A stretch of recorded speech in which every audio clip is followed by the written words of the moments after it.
magaling naman si Zendok eh. Magaling si Zendok talaga. Sablay lang yung forma, pukin ng inang to eh. Sige. Kakasabi mo lang. Usog ka rito pare, baka malaglag ka dyan. Concern, no? Alam mo ba, nung tinalo mo yung idol kong si Mzite, ako'y na-pressure ng gusto. Sabi ko, hindi pwede to, dapat matalo rin ako.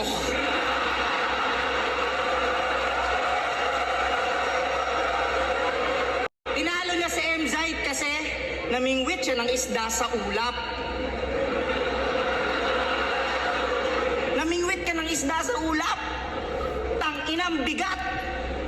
Tara, lutuin na natin yan, pre. May tropa akong kidlat. Kidlat! Smaglas! Kidlat! Tang-ina neto, namimingwit sa ulap. May tama ka na sa utak. Kaya pala sa VIP room, kinakausap mo yung duhat. Tang-ina neto, sa ulap namimingwit. Ganyan ba maging malupit? Lucas, magkaiba ang matalinhaga sa may saltek. Kakapilit mong maging malalim. Kanina pinapamukha niyang ignorante. Yung pagiging malalim ni Zenlock, pinapamukha niyang ignorante.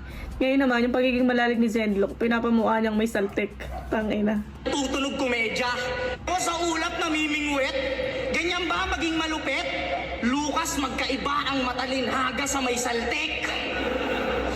Kakapilit mong maging malalim, ikaw na nagtutunog komedya.